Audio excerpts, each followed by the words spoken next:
You are now listening to the Backlook Cinema Podcast with Zach and Zoe. Thank you for joining us as we talk about the movies of yesteryear. You can reach us on Instagram, Facebook, or Twitter by searching for Backlook Cinema. Check our show notes for more info, and now, let's get it in. Hi, this is Zach. And this is Zoe, and thank you for joining us right here at the Backlook Cinema Podcast with Zach and Zoe. And this is the 12th episode, and the movie we saw today was... A Soldier Story. A Soldier Story. That's what I'm talking about. Just heads up, we are recording this podcast on the Reverend Dr. Martin Luther King Jr. birthday, the holiday. Happy Dr. Reverend Martin Luther King Jr. birthday, Zachary. Yeah. Normally, if I was in school, I'll be out of it because, celebration time. It is a holiday. That means no school. Yeah, it's a holiday, and on this day, they say that it should be a day of service, that we should do something for somebody, we're serving people. I didn't do any of that.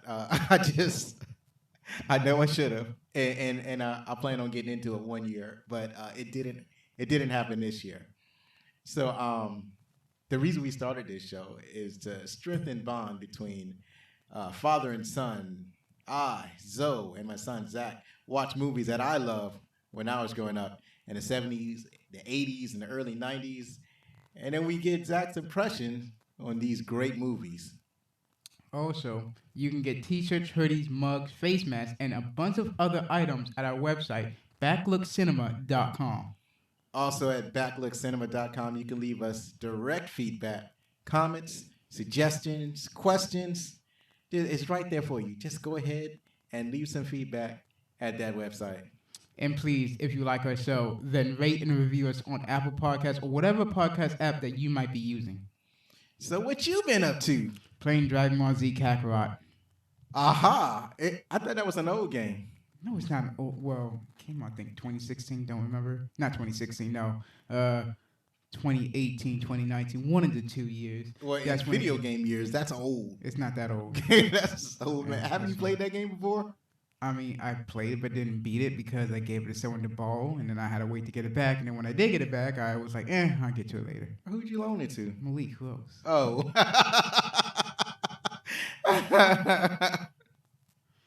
And right now, I'm on the part where Gohan is trying to find out who he is after his father sacrificed himself, and he beat Cell, so I'm on that part. And then after I'm done with that, I'm going to be when Gohan is basically an adult. So this is like a story type thing, like an RPG thing. Yeah, it's just an RPG story. So you start from the beginning of Dragon Ball Z, where Gohan gets kidnapped by Goku's brother, all the way down to Kid Buu. Okay. I gave you a homework assignment. You remember what that was? No, I don't. Exactly. The reason why I don't remember. I remember I said, I need you to listen to Queen Latifah. Oh, yeah, and I didn't because I forgot about it. Oh, okay. Well, let's move on that. I know you don't listen to a whole lot of music, but get to moving on that. I'll try. What's the last song or album or whatever that you listened to that you can remember? I don't know. Don't know. When's the last time you listened to music? Like a week ago. What's wrong with you? Well, that's not too bad. You don't remember who he was? I see you wearing a Slipknot t-shirt. I mean, that doesn't mean anything. I think it was one of the Linkin Park albums. I can't remember. Okay, all right. Yeah, I like Linkin Park. That's a good group. I should just stop messing with my hair. I might pick that up on the mic. So, let's see. So is that all? That's all. Oh, okay. Because I saw you was playing SpongeBob earlier. Yeah, that's just a game. That's not what I did last week during the weekend. That was just a few hours ago before you had me watch this movie that I didn't want to watch. Oh, okay. All right. Cool. So, let's see. What did I do? So I mentioned music. So I've been trying to listen to a lot. Actually, I listen to a lot of music because sometimes I need it to keep me awake at night. Because that's when I primarily work at night, and sometimes music is the only thing that can keep me awake. So just listen to a lot of R&B from the 80s, and then moving up to current music today. And there's some people that'll be like, man, they don't be singing no R&B music today. Man, there is some R&B music out there if you just pay attention. You ain't even got to look hard for it, especially on the female side. You got Ella May, you got Queen Naja, you got uh, all these great artists. I'm trying to think of Jasmine Sullivan. That's one of my favorites. That's from recent times, and she just got a new album out called Hotels. Uh, Ho has a non-traditional spelling, but you get the idea. And then as far as male R&B artists, oh shoot, man, I can't talk no more. As far as male R&B artists out there, you got this. I just found out there's this new. Well, I don't know how new they are. They've probably been out for a while, but I just found out about them. It's a Canadian duo. They call themselves Division, but it's it's spelled DVSN and it's pronounced Division. So they're being all creative and stuff. Because I was looking them up, trying to find them on my phone. I was like, "What is this Division?" And I could not find it because they chose a non-traditional spelling. And I think I mentioned Ro James, and then there's this guy named Lucky Day. You heard of this guy? No. He did this song called "Roll Some More," and I'm like, yeah, that's the vibe I'm looking for. Ro James, Lucky Day gonna have me singing up in this joint. So, anyways, yeah, and of course I've been playing my sniper game, and I'm close to finishing Outer Worlds, that video game. I'm trying to listen to Rambo, but it kind of got slow, and when audiobooks start getting slow, because that's the main way I consume my books, I was like, I can't keep up, and so I got to stop listening for a while, and it's only 8 hours. I could have listened to that like in one night, and there were books that I have listened to in one night. With this one, I'm struggling with. I mean, it's still good, but it's like I guess I need to change my schedule when I listen to books. I need to listen to them near the beginning of the night and not near the end of the night where I'm already tired. So I got to switch that up. But I want to be done with it. And then I got all of these books because I got audible.com. So I got to figure out which of these. I need to suspend that what you call it, that subscription. Yeah, that subscription, because it's like I got way too many books right now. It's like, hey, this is ridiculous. I got Barack Obama's book. Apparently, it's the first of, I guess, 2 or 3 volumes, and the first volume is 900 pages. Like that dude can write. That's kind of ridiculous. That's and it reads it, and he reads it himself. So I don't know. It's gonna be kind of tricky. It's like I bought it, now I'm having buyer's remorse. But with Audible, you can return books that you don't like, so that's awesome. It's not an endorsement. It's not a commercial. You know what our commercials are like. I'm just telling you what I'm doing. And that's basically it. I'm trying to do some more drawings. I put a drawing out on Instagram. Did you see it? No, because I completely forgot about it. See, that's how you do. That's how you do me. You see how your children do you, fathers. You're fine. There's nothing wrong with that. So, yes, I'm trying to draw some more. I discovered a new function on my drawing program. I want to try it out. I'm still messing with it. So, the movie, as we mentioned earlier, A Soldier Story. What do you think of The Soldier Story? It was good. Yes, it was one of my favorite movies growing up, because it's Martin Luther King Jr.'s birthday, and the whole thing is with the civil rights movement and race relations. I thought I decided we could watch a movie that talked about race that didn't necessarily have to feature Martin Luther King Jr. So I chose A Soldier Story, and the synopsis, written by Anthony Hughes, goes as such.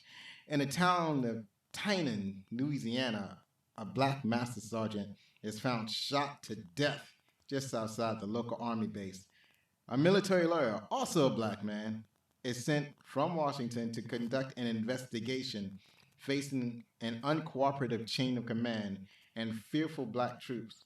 Captain Davenport must battle with deceit and prejudice in order to find out exactly who really did kill Sergeant Waters.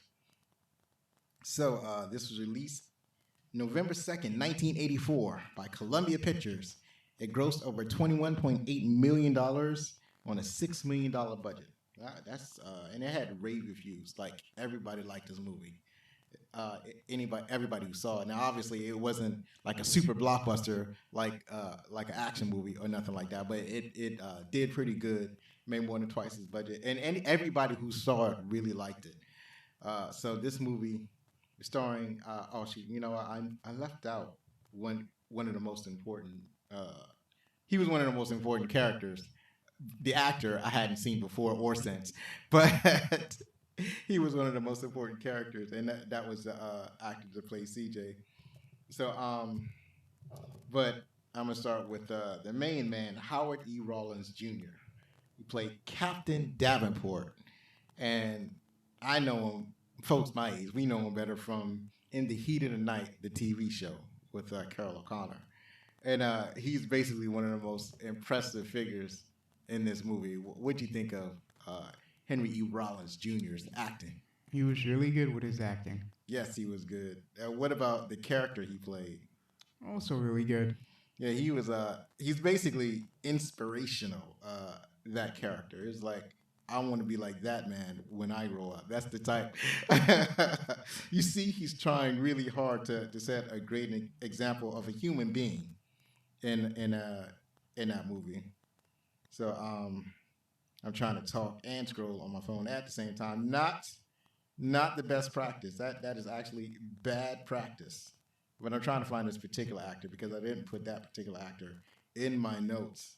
Okay, I found him. So let me go down the list. Adolph Caesar as Sergeant Waters. He was So he played the sergeant that got killed. He's actually a master sergeant, and he was also in The Color Purple. He's also been in a bunch of different shows and movies and whatnot. But I only know him from a few examples. But he is a powerful actor. Art Evans. He played Private Wilkie. Do you remember Art? Oh shoot, I can't talk no more. But you can't. No, I don't remember him. I'm not good with faces like that. So you don't remember what he looked like from the movie Art Evans? He played Private Wilkie. No, I don't remember what he looks like. He was a private he had white hair on top. Oh, him, the one that got his stripes removed. Right. So yeah. You remember him now? A little bit, not that much, but a little bit. I think I know what you're talking about because Die Hard 2. Right, he was in Die Hard 2. He was the one that got shot when he went to go repair something. He wanted to go to one of the towers. Right. He was the one that helped. What's his name? I'm trying to think of the character's name. Not John something or other. He says John. That's it. Yeah. That's John. It's amazing. I can't remember the name of the Die Hard's main character, but he was the main guy to help John out in solving the terrorist attack. So he was also Art Evans in Fright Night, which is definitely going on the list. No. David Allen Grier. He played Corporal Cobb. Us old heads remember him from In Living Color. Basically, he's one of the funniest people on the show. One of his characters in Living Color was similar to Saturday Night Live. It was a sketch show. So one of the things he played like a blonde blues man, always asking somebody about it. He wrote a song about it. He's like, I tripped on the sidewalk. I wrote a song about it. When here it go. I was walking on the sidewalk, and then I tripped and I fell. Just why? Yeah, he's been in a plethora of many forms of entertainment in movies and films. But the thing that a lot of us remember most for is In Living Color. Robert Townsend, he played Corporal Ellis. So I know you remember this dude. Corporal Ellis was the dude that followed Captain Davenport around all the time. Yeah. He was driving him around. So Robert Townsend is a comedian. He's a director, actor, producer, et cetera, et cetera. He produced a lot of his own shows. So a lot of the things that he's appeared on is something like Robert Townsend Presents. But one of the things that a lot of us remember him for is Meteor Man. Not going on the list. Not a great movie, but I'm proud of him for doing. Oh, he did that. And he did. I think he did a movie called The Hollywood Shuffle. But I never saw that movie, but I heard that it was funny. But yeah, he's basically a huge figure in my childhood growing up. Denzel Washington. Who could that be? Some strange actor fellow. Denzel Washington. Who in the world heard of this guy? Huh? Do you know who that is? Why are you asking me Yeah. this Do question? you know who that is? I don't. I've seen him in a couple of movies, and you can't lie that you have either. So I don't even know why. Especially when you have it in no time. Oh, who hasn't he been? What hasn't he been in? This is Denzel Washington. He's like the captain of acting. He's outstanding. He's everywhere. He's just prolific. Just a few of his credits: The Book of Eli, Training Day, for which he was awarded the Academy Award, and his character is Alonzo in that movie. You're real proud of that, aren't you? Yes, it's rarely do you hear that name. Yeah, I mean you hear the name Zachary in movies all the time, and as a villain or a good guy, it doesn't matter. But Alonzo, he was a villain in this movie too. But man, you rarely do you hear that. Do you know the second place I've heard my name? No, what? In the game that I'm playing right now, there's a minor character named Alonzo, and I'm totally shocked. Spelt the same way and everything. A lot of times they use a variation of the spelling, but it's spelled. I'm like, oh my God, there it is again. I'm popular again. And You're then of very course, proud of that. Then again, of course, there's Alonzo Mourning that normalized my name for at least for a few years. And then he's also in John Q in Philadelphia. He could have won an Academy Award in any of those movies. Not this one, though, because he was a minor character. It should have gone to either Howard D. Rollins Jr. or, no, maybe not him so much, but definitely Adolph Caesar. He should have won. He was nominated for one. He should have won. But, you know, racism. So, and so the actor I was looking up, hold on a second, he played C.J. Memphis. So his name is Larry Wiley, and I only wanted to mention him because he's one of the more important characters in this film. So this was directed by Norman Jewison. It's notable because he had a really hard time trying to convince somebody to make this movie. What was you gonna say? Oh, nothing. Oh, okay. He also did Jesus Christ Superstar, In the Heat of the Night. The TV show In the Heat of the Night was based on the movie In the Heat of the Night, which is probably based on a play, but I did not do the research for that.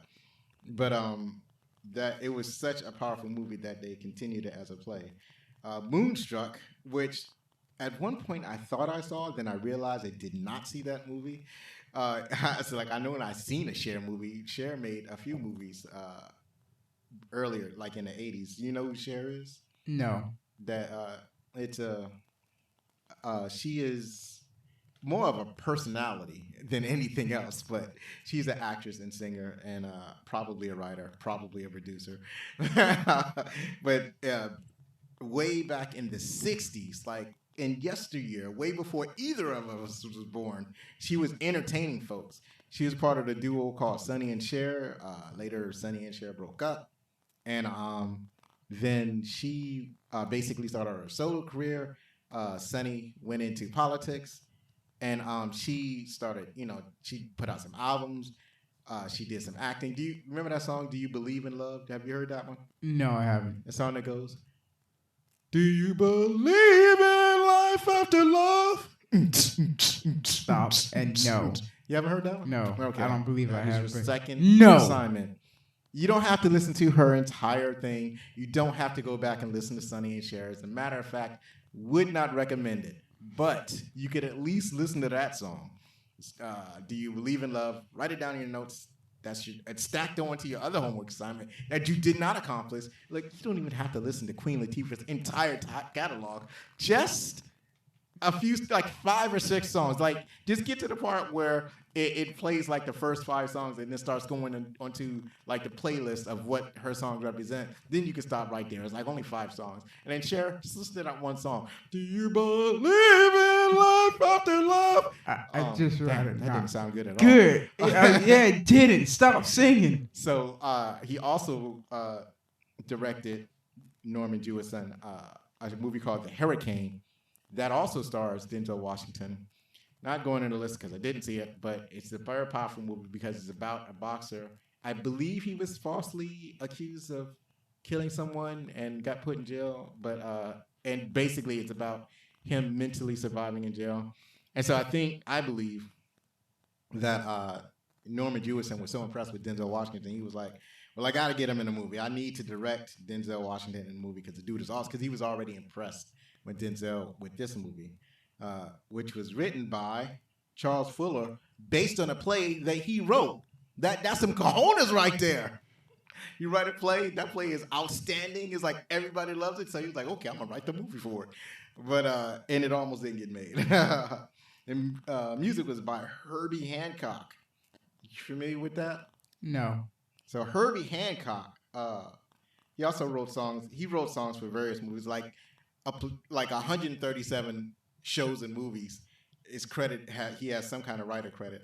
But the ones that I just pulled out were Soul, which just came out now, and Beavis and Butthead. He wrote at least one song for Baywatch, and Renaissance Man, which is a movie.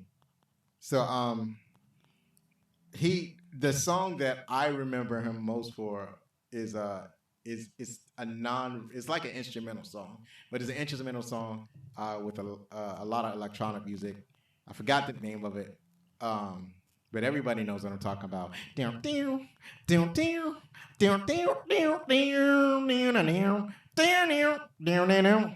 stop it, or something like that. I can't remember, but we love that song.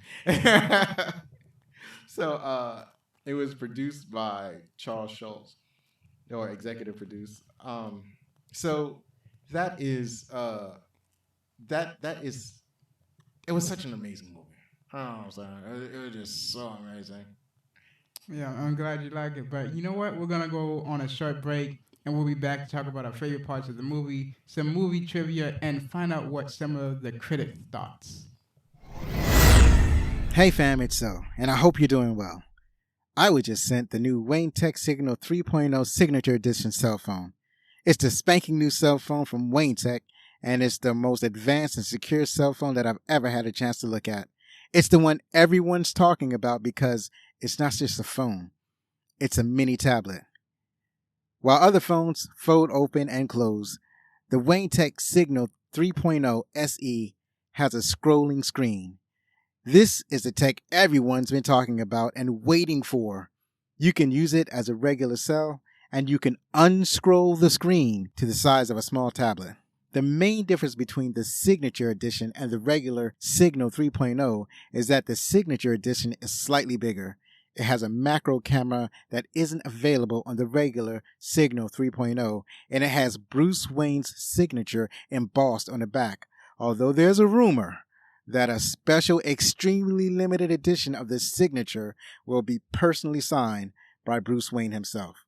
The Signal 3.0 SE comes in 6 colors: white ice, crocodile green, cat black, ivy red, ghost gray, and flame yellow. Check out these specs.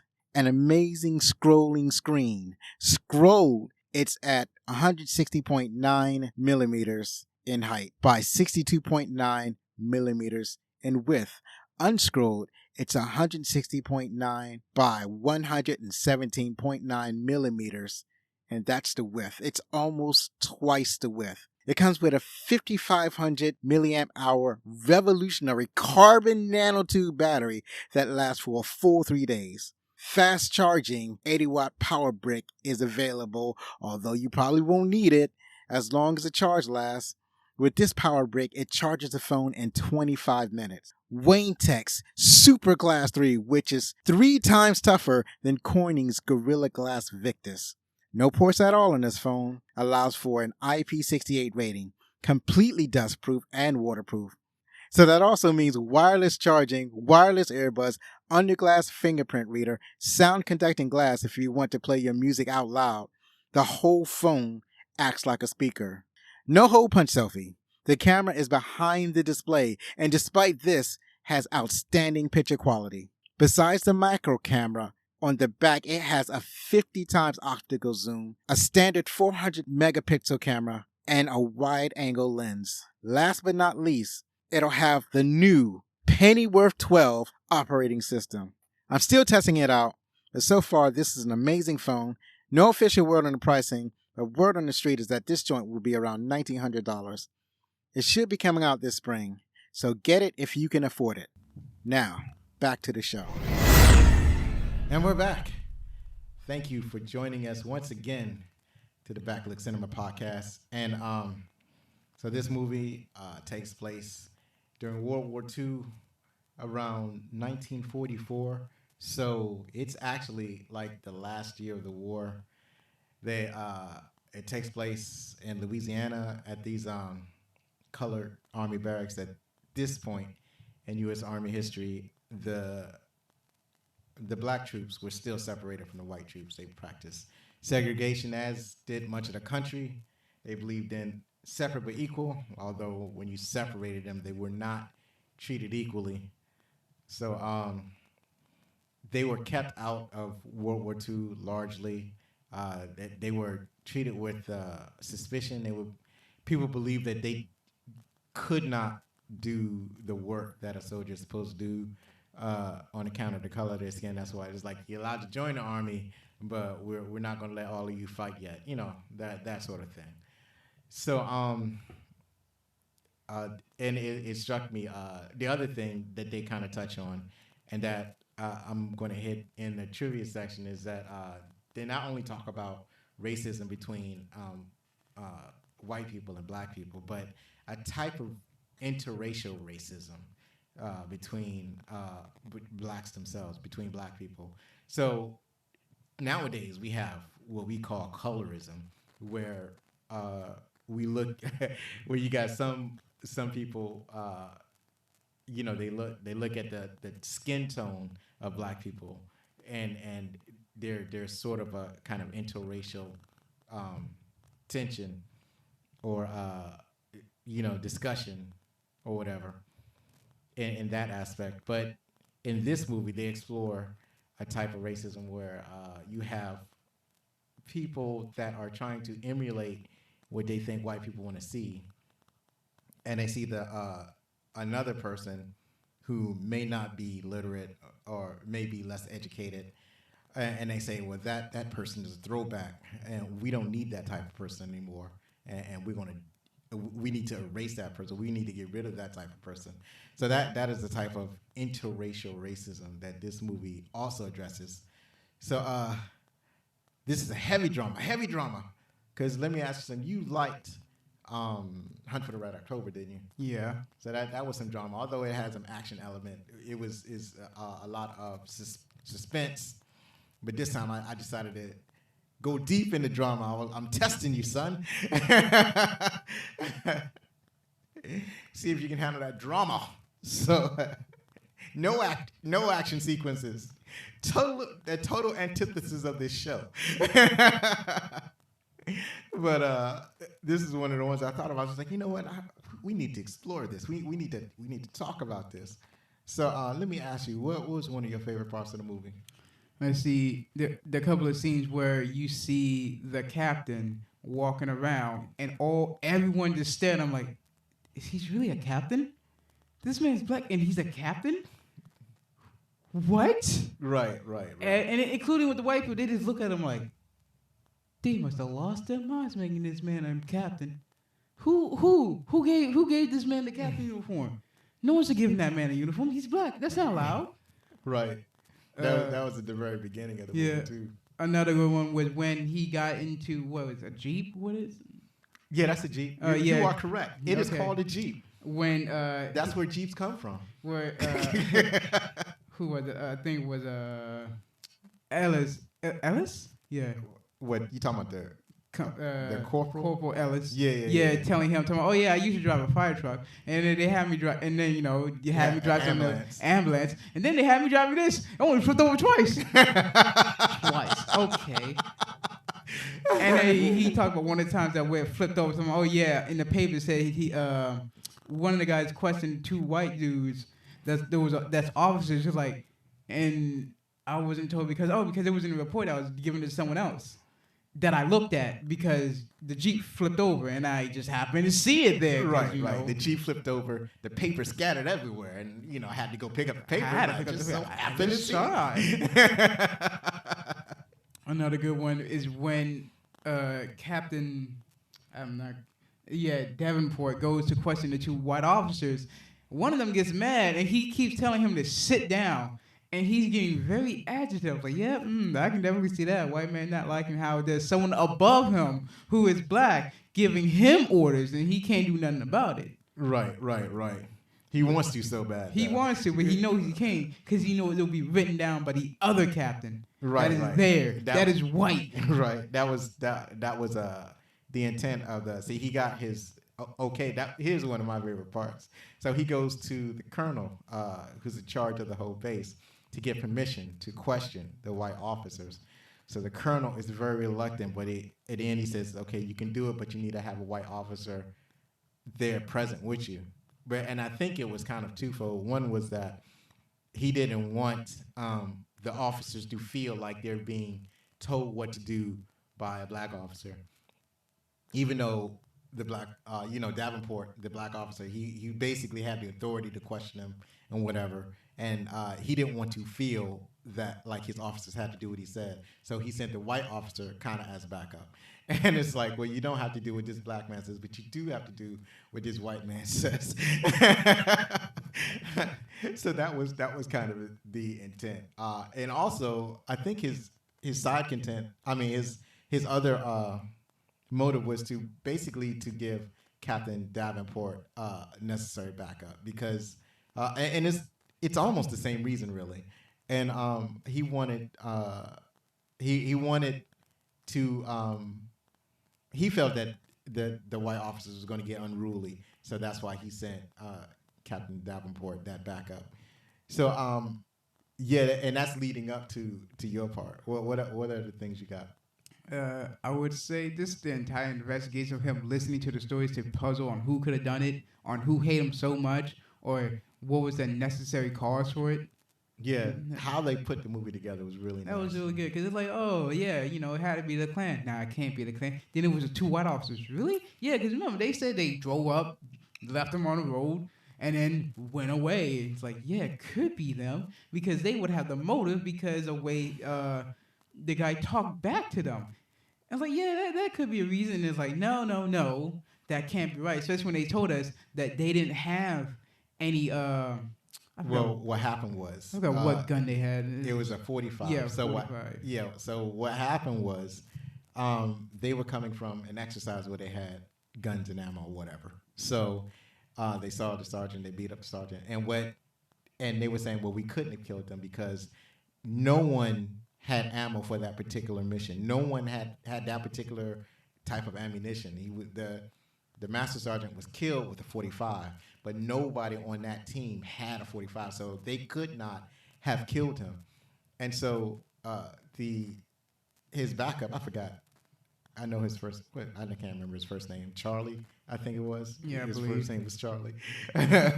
So anyway, he said we should charge him. He's like, no, let him go, because he knew that if they say that they didn't have any ammo, then there's ways to back it up. There's gonna be paperwork. Somebody's gonna have a record. It's basically an ironclad. There's that, and all along with that, because they're white, they're like, oh, you're a black hat mask. Well, no, he didn't even believe it's because they're white. He was like, he knew that was an ironclad alibi because ammo is a very controlled substance in the Army. It's like, everything, every round has to be accounted for. So like when we when I was in the Army and you go on a shooting range and you basically have to practice your proficiency, try to shooting at targets or whatnot. So and then when you finish shooting your weapon, you got to go and pick up all the little brass on, because you know how the bullet comes out and then it shoots out a little piece of brass. You got to pick all of that up, every single piece up. That's not fun. And mainly is to keep clean, but part of it is to have accountability for the rounds. It's tightly controlled, so it's not something where they could easily lie about. So that's why he said let him go. My last favorite scene is basically at the end of the movie where he's walking, he sees who was it? This not sergeant, colonel, was it? No, captain. Yeah. And he's like, well, gotta get used to things over here and there. It's like, but can I get a ride? Right. Like, wow. Well, see, it's kind of weird because they were in a parade. He was asking for a ride while they were in a parade. It's actually called I think it's called a review. I can't remember exactly what it's called, but it's like when they march all the soldiers in front of the higher ups. So that was kind of an unusual request, but still, that was kind of. I'm gonna have to get used to seeing colored people with stripes on them. I was like, oh yeah, you'll get used to it. No, he said not with stripes, but with brass. With brass. He's like, oh yeah, you get used to it. Put the sunglasses back on. I'm like, yep. He was like, yeah, you'll get used to it. Yeah, because they was coming. But yeah, that was. But see, having been in the military, I noticed a whole bunch of protocol that was not being followed. Like when you enter the room, you always take off your hat, whatever's covering your head. Yeah. They usually call it a cover, but they also call it what do they call it? I done forgot. but yeah. So when you walk in the room, you remove your cover. You always take off your hat when you're indoors. But in that movie, they were just like willy nilly. Everybody just didn't care. Some people had their hats on. Some people didn't. I don't think the MPs supposed to take off their hats. No, the MPs never did. Yeah, they're fine. But everybody else is supposed to. Like if you're on guard duty, I don't think you ever take off your cover. But or certain circumstances, and a military MP, that'd be a circumstance where they never remove their cover. I'm sure another one you was gonna point out was when he went into the training field with all the smoke. Yeah, that was kind of weird. It's like, how do you accidentally go into a training field? I'm sure it's possible. It is 1944, so they don't have the same type of safety precautions that we have now. I mean, he almost got stabbed. So yeah, he almost got stabbed, and he would have died because that dude was enthusiastic about stabbing, and he couldn't see him because of the smoke. He thought it was a dummy. But what other parts of it? Like I'm struggling to remember because the movie is already my memory is already starting to fall because I'm an old man, and that's what memories do. But like there are a couple of little things. Robert Townsend being a comedian, so his timing is impeccable. So when he first picks up the captain and he drops him off at the first stop, picks him up to take him to the second stop. He's like, "You sure you don't want to go, to your barracks, unwind or whatnot?" And he was like, "No, I need to see Colonel so and so." He's like, "Are you sure?" It's like, "You got problems with your ears?" "No, I got big ears. My whole family got big ears. It's hereditary." That was funny. I'm skipping around. So at the very end, when they finally caught the perpetrators, first they caught Private Smalls, and then and Private Smalls, he was like all sniveling and snobbering. It's like, "Who did it? Who did it? Did you shoot him? Did you shoot him?" It's like, no, it was Peterson, So, and then they caught Peterson. Peterson kind of looked at him and was like, "You told it, didn't you?" I mean, he can see it on his face. Like, I don't have to ask that person. I'm just going to do it to imitate you. Right. The way he looked at him. Another part, this part particularly struck me, especially from when if you ask me what I remember about the movie, the part I remember the most about the movie is when they're in the barracks and the sergeant comes in and he tells them, okay, they just won his baseball game. It's like, okay, now you got to go and paint these officers' barracks. And they was like, "Oh, man, we got to paint these. Why don't they paint their own barracks or whatever?" And they was like, see, that's what happens. Anything you don't want to do, the color troops would do for you. That ought to be our motto. Yeah, and they start going into the song. Yeah, they so you started got singing. upset. It's like, no, stop. This is what I'm talking about. Right. Bunch of ignorant people. No, we Right, don't need that here. right. Also, here's a part that struck me. I thought it was real authentic. So I forgot his name. The master sergeant. So he challenged Davenport to a fight. Master Sergeant Waters. He said, "I'm gonna teach him a lesson." Remember that? Oh, you're talking about when he's no, it wasn't. It was against Peterson. Right. What did I say? I said Smalls. Yeah, you said Davenport. Yeah, I said Davenport. My bad. Yeah, so he challenges Private Peterson to a fight. I'm gonna teach him a lesson. Yeah. And so they're both fit men. But what you call it? Davenport. See, I'm saying wrong Peterson. things. Peterson had reach. He was taller. He was heavier. He had to reach. The Master Sergeant was a small, skinny dude, but he was muscular. So people were expecting. I guess they were really expecting Peterson to just finish him off quickly. But as soon as you see how he held his guard up, he's like, "This dude can't fight. What is he doing?" None of them could really fight. No, actually, no. See, you see the way that Waters held his guard. He held like He held it across his body. Now, do you know why they did that? Not really, not So as much. here's the thing, and I didn't realize this. I saw this on a video on YouTube. So what happened is that you see a lot of posters, old posters of fighters, and when they pose, they're guarding their body. That's because back then they had bare knuckle fighting. They didn't have boxing gloves. So back then you didn't hit somebody in the face. You hit somebody in the face, you will break your hand. That's why you see somebody in the fight and they've been hitting somebody in the face. They got big bruised hands because your face ain't nothing but a bone. It's a rock. It's a rock designed to protect your brain. So you could rock somebody's bells if you hit them in the face, but that's not what you want to do. If you want to strike somebody in the face, you want to do it like an open hand slap or something like that. An open hand slap to knock them down, or you want to hit them with an elbow or hit them with your arm, but you don't want to punch them in the face because you will break your hand if you hit it hard enough. So in bare knuckle fighting, they held their guard against their bodies because that was the target. You would hit somebody you try to hit them in the kidney, you try to hit them in the stomach, you hit them like right in the middle of the chest, not in the pectorals, but right in between because that's kind of a weak spot. That's why they held their guard that way. That's why Master Sergeant Waters held his guard that way because he had some training. You can see he had real training, where Peterson had no training at all. I mean, that, and he also did throw sand in his face to get the advantage. Yeah, he did do that, and he was probably going to do it anyway. Another thing that strikes me is like the style of the movie, where they would, and this movie was based on a play, so what they did was very play-like. So what happened is that when they were doing their questioning, when Davenport would question whatever witness, they would go back into a flashback, and it was a smooth transition to the flashback. And sometimes it was flashback within flashback, almost like Inception.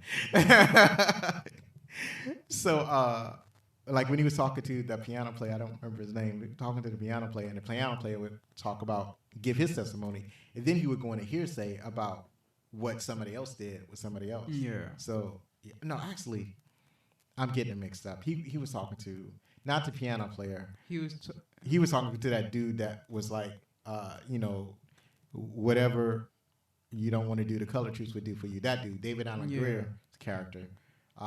So anyways, or something like that. I'm the friend of CJ. Right. So anyways, I'm getting way into the weeds. So anyway, what happens is that, the way they go into flashback, I really like that style, how they transition in that way. And then one of the most striking things is that, like when they first question that private, with the white hair. Yeah, that had his stripes removed. Right, the one that lost his stripes when Waters took his stripes.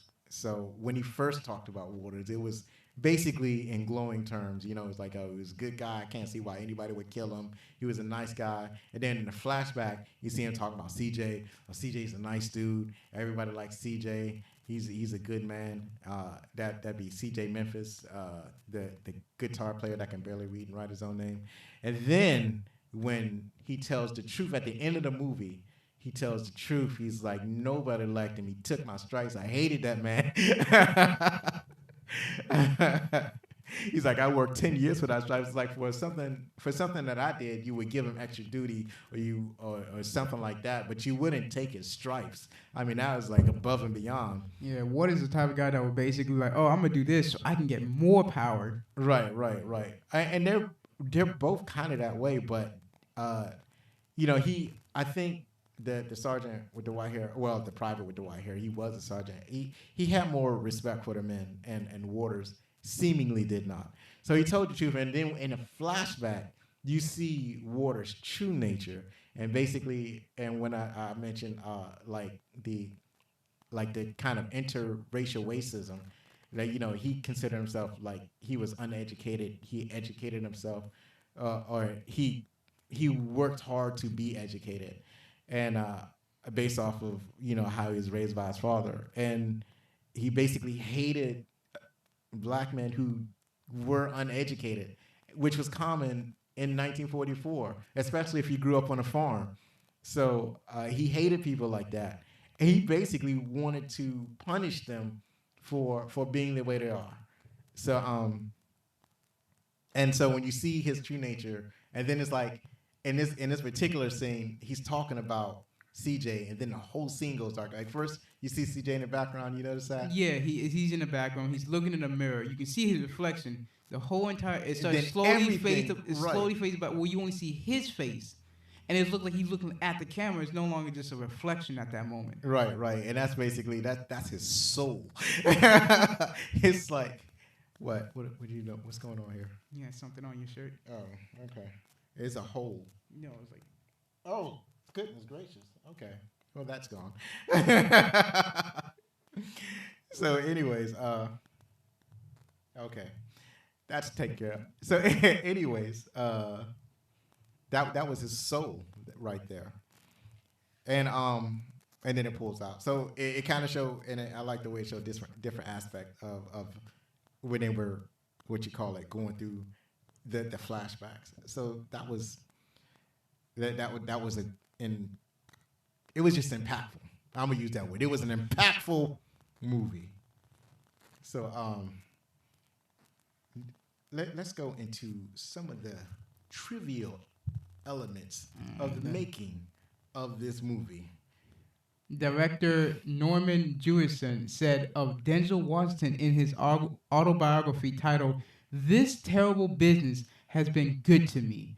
The camera loved Washington. He was intelligent, rebellious, totally confident, and spectacularly talented. He was also confident. He often thought he knew more than the director, but he watched and learned. He never believed the film was going to work until after he saw it finished. He didn't stop being above it all until he saw the film with an audience and realized it worked. Another thing about this, you'll see why later on in the trivia, why he thought he knew better than the director. But also, Denzel Washington just had that swagger, especially in his younger days. Just the way he walked, just the way he looked at people, the way he turned. He just had an enormous amount of swagger.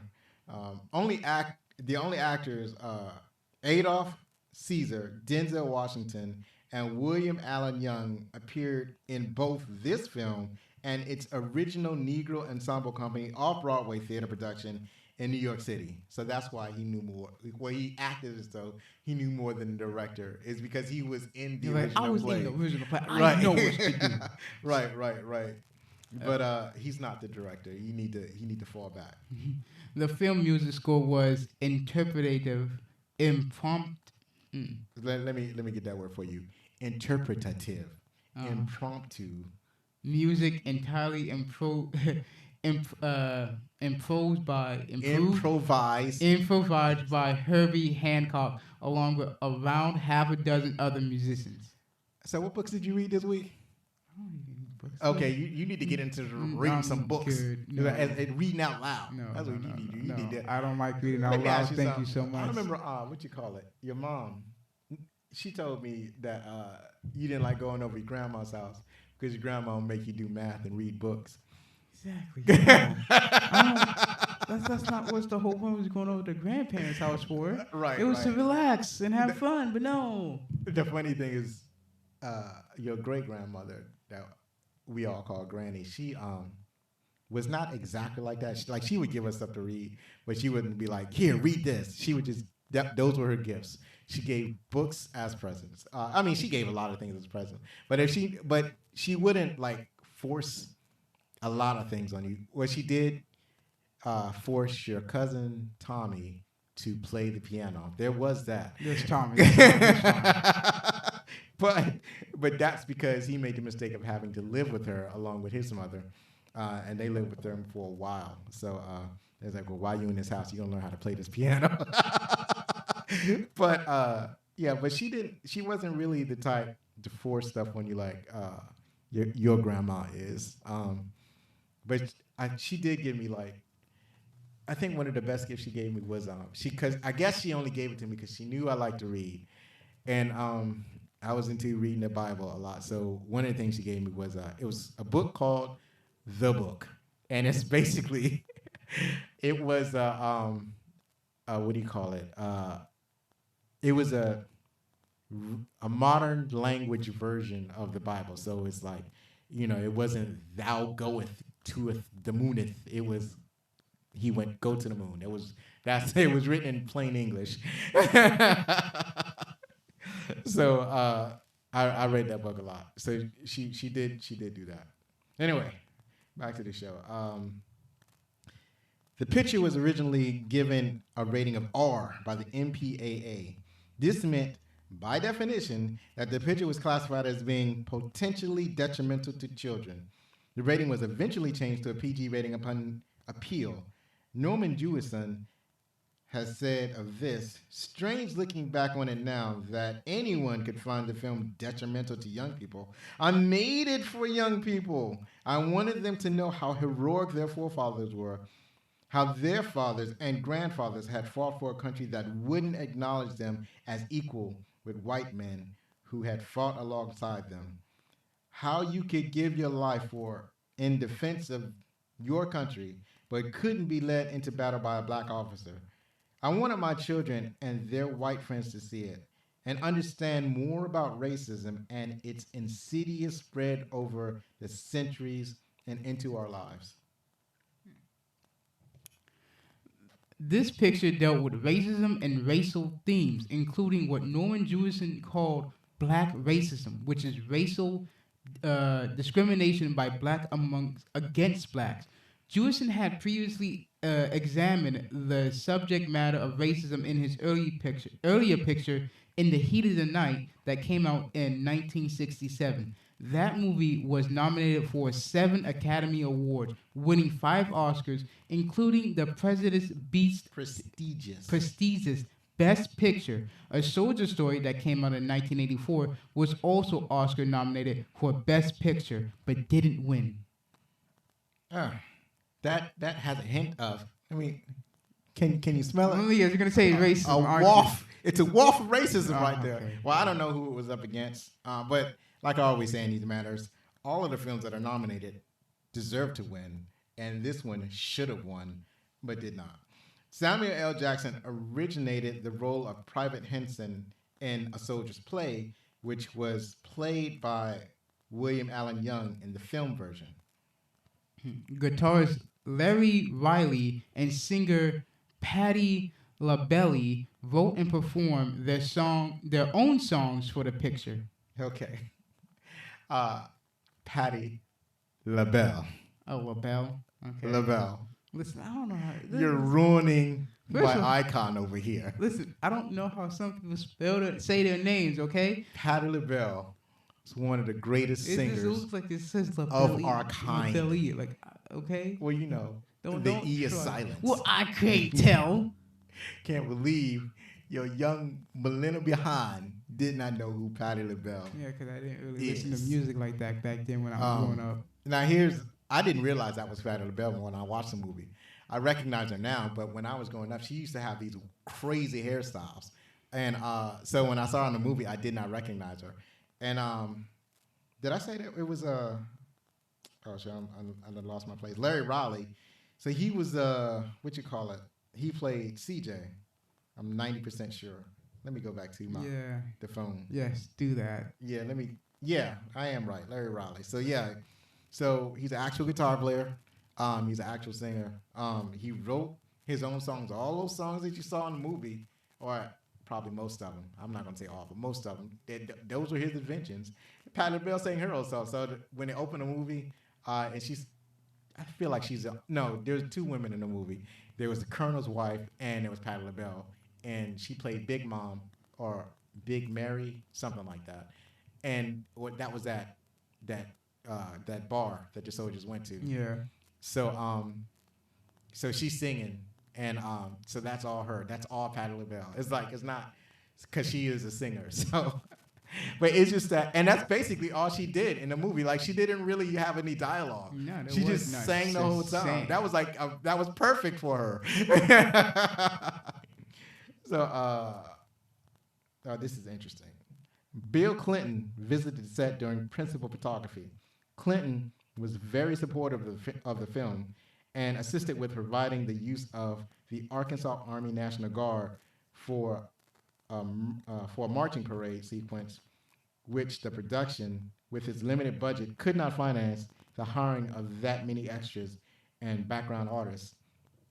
So I believe all those soldiers at the end of the movie, those were real soldiers. The actual soldiers. At the time, Bill Clinton was the governor of Arkansas. So that's why he was able to pull those strings. I mean, when you do look at the marching, it's like that looks very, very realistic for it to be, actors doing all that type of marching, looking off camera, continue to march. Yet, no, those have to be actual military people right. As a matter of fact, I think in even in modern films, they will often use soldiers as background extras.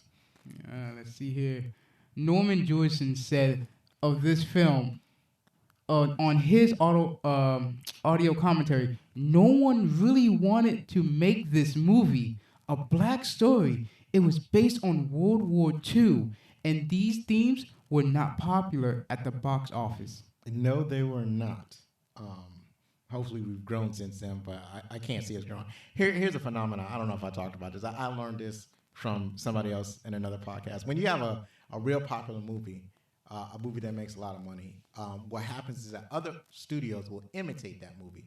So sometimes in the same year. So you have like the Avengers and some other movie will come out. That's why other movies try to do their own universe, like the Marvel. No, I know what you're talking about, like rip-off. Is that what you mean? Like not rip-off. Okay, I was going to say. It's just going to be simple. Like, you can't say that the Justice League is a rip-off. I'm not talking about that. I'm talking about, like, you can make the Avengers, and then someone in a different country will make the same thing, but just change the character's name and backstory just a little bit on a gorgeous horror budget. I understand what you're talking about, but that's not exactly what I mean. What they'll do is they'll make like the same type of movie. So so you have when Marvel did their MCU. Yeah, MCU. Yeah, the whole universe with different characters, and they join together, and this is one big universe. DC was and like, then DC tried let's to copy do that. Right, let's do that because they had all the characters. But it was horrible. Right. Well, the writing was bad. See, but they had all the characters. It's something that they could theoretically they can easily do if they had the right story. And then also, who was trying to do that was Universal. Universal had the rights to all of these monsters. Oh yeah, exactly. Because what was it? The Mummy? They right. Was like, they started off. We have the Mummy. Oh, also Jack and the Hyde is in this. Yeah, look, Jack and the Hyde. So what we're trying to do failed so bad. They're like, let's cancel this entire. Yeah, they had to because it was such a bad movie. But they had all of the elements to put together this monster universe. It's something that they've done before. Like back in like the 50s and 60s, you would have movies like Dracula meet Frankenstein. Right. Dracula meet some other dude, whatever. The Mummy and Frankenstein, the Mummy and Dracula, the Dracula and the Wolfman. They had done it before. So basically, it was something that they was trying to do again because the success of Marvel. Bigger. But you can't do it on top of a bad story. That's the problem. So that happens. But anyways, Maybe they'll try again next time. or you'll have something like Lord of the Rings, and somebody I can't think of an example with Lord of the Rings, but somebody will try to make a similar property, like some kind of sorcery, similar to Lord of the Rings. I think that's probably why Game of Thrones came about. I'm thinking is because of Lord of the Rings, because of the success of Lord of the Rings. People are like, well, people will watch this. They will watch dragons. They will watch wizards. They'll watch somebody with a sword. They'll watch someone betray another just off the bat. Right. So let's put that, and let's put that in a TV show. So so basically Hollywood copies itself in order to garner more success, but that doesn't necessarily happen with black movies. Like, so you'll have something like Boys in the Hood is hugely popular black movies, but you won't see like a whole bunch of follow-up of Boys in the Hoods that follows it. And a recent example, this is a movie called Girls Trip that was a really popular movie that came out a couple of years ago with Tiffany Haddish and Jada Pinkett and Queen Latifah and somebody I'm forgetting. So that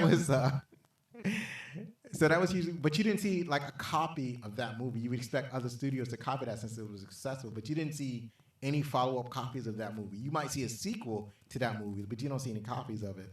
So that's basically what. So when he's talking about, it's hard to get a black story published in Hollywood. That's one of the things. Like you have a successful movie a story about black people, but it doesn't get copied by the studios because it's hard to push that type of story in the studio. But I think things are improving a little bit. So the film was nominated for 3 Academy Awards, including Best Adapted Screenplay, Best Supporting Actor, and a very prestigious Best Picture Oscar, but failed to win any. The play, though, won 3 Village Voice Obie Awards, as well as the Theater Club Award, the Outer Critics Circle Award, and the New York Drama Critics Award. So the Best Supporting Actor was there was something about, I see it now. All right, go ahead and read the next one. Norman Jewison offered to make the film for $5 million for Columbia and take no director's fee, but the Directors Guild of America, the DGA, intervened and instead insisted Jewison be paid scale or the minimum director's fee. Columbia, like Warner Brothers, was concerned about the picture's commercial prospects through Columbia's head, Frank Price, did like the film story. Yeah, so they was worried that people wouldn't go to movie theaters to watch a black story. That's basically what that was. And finally, Charge Fuller's source stage play, A Soldier's Play, won the 1982 Pulitzer Prize for drama. This picture was the second military movie in just a few years where an African-American actor portraying a drill sergeant was Oscar nominated for the Best Supporting Actor. Well, I don't even know if I'm reading this right. Here's the problem. It's saying somebody wrote this wrong because it says we're an African-American actor playing a drill sergeant. The Master Sergeant was not a drill sergeant. This was not a training base, but it did look like he was wearing a drill sergeant's hat. So that's where it's messed up. This is not. I guess I would probably have to look deeper into the story, but I did not get the feeling that this was a training base. My idea was that this was a full-on military base because they said that he was in charge of a baseball team. They were really most of their time playing baseball. So so he wasn't actually a drill sergeant. But anyways, that's what kind of confused me when I'm reading. I think it's because he tried to act like one. Well, no, a sergeant acts that way because he's commanding troops, but a drill sergeant is basically somebody who is actually training brand new recruits in the military, brand new recruits, but these weren't brand new recruits. These guys have been there for a while. But anyways, I'll just say portraying a sergeant was Oscar nominated for the Best Supporting Actor Academy Award.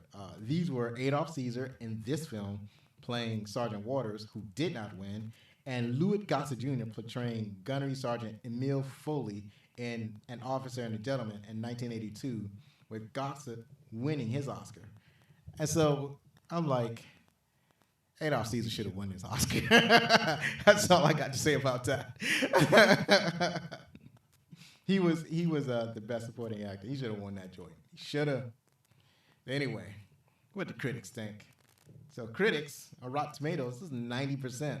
The audience gave it 85%. What is wrong with people? This is a 90% movie right here. And then Metacritic has aggregated it to 66%. Man, I don't know what's going on over at Metacritic.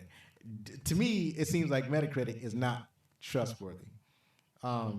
Really, to you, it's not trustworthy. Yeah, to me, it's not. I'm not. If I want to get my aggregated critic score, I'm going to go over to Rotten Tomatoes because Metacritic is lying. So Peter Travers, People Magazine, said Fuller's writing and Caesar's performance, the power of this soldier story is impressive. You know what? I agree. What say you? Yes. Yeah. Roger Ebert. That's a callback. That's somebody from my childhood. Let me see what Roger Ebert got. He usually be telling the truth. What is Roger Ebert of the Chicago Sun-Times? What is he saying? He said, did this movie have to be so lockstep, so trapped in its mechanical plot, so limited by its murder mystery? You know what? Yes, it did. This is not. See, he didn't give a review. That's just him asking a question. This dude is kind of an a-hole. I didn't read the whole review. I guess I would have got a better understanding, but still, you know what? I never liked him anyway because he be fake. I mean, talking about because it's a murder mystery. I mean, a lot of murder mysteries are written like that. What you wanted a full? This ain't a soap opera. Goodness gracious. Anyways, Lawrence Ben Gelder. I hope I'm saying that right. New York Times said, Mr. Rollins gives an arresting performance under volatile, dramatic circumstances. And that is the truth. He was acting his A off. Lord, for the second guy, you claim that he speaks the truth, and then you call him a faker? Yeah. Yeah, I stand by that statement. Nell, I don't even know if I copied and pasted this one correctly. Now, maybe? Who knows? Yeah, Nell Ninau from Movie Mom said, Jewison's lack of interest in developing anything other than his rather debatable ideological point relegates the film to the realm of moderately competent TV drama. So she is one of those people that I think the studios was worried about. And disrespectful voice in the dust. Right. That other people don't agree. Especially when it came to the critics. She's one of the 10% of critics wanted to say something, come out a debatable ideological point. She don't even know what she's talking about. So anyway, man, that was a powerful movie. If you have not seen A Soldier Story, I would encourage you to see it. I actually paid for the movie. I'm probably going to watch it again. I don't know. Maybe 5-10 years from now. I don't know. Yeah, you do I that. Get around to it. In the meantime, there's so many other movies to see. What was the movie we did last time? House? Yeah, it was House. So House, I forgot to mention, it's still available on Amazon Prime. So you can watch that for free if you have that. But I had to pay for A Soldier Story. That cut me to the quick. But I didn't even rent it. I paid for it. I paid full price because I was like, man, this movie is worth it. Really, it was that worth it? You paid full price? I paid full price. It wasn't even on sale. $15. Anyways, if you have not seen A Soldier Story, I would encourage you to see it. It is a powerful and impactful movie. My son liked it. What the millennial perspective is that it is worth seeing. Am I right? I don't know. Maybe. What's the generation after millennials? Because technically, Gen Z. You're a Gen Z.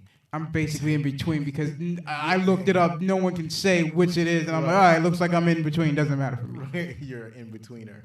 Because I've been calling you a millennial all my life. Maybe I should continue to call you that. It doesn't even matter for me. Or Gen Z for Gen Zach. How about that? No. Anyway, thank you for joining us. We will be here next week. Please remember to visit backflipcinema.com. You can get your merch there. And we are out of here.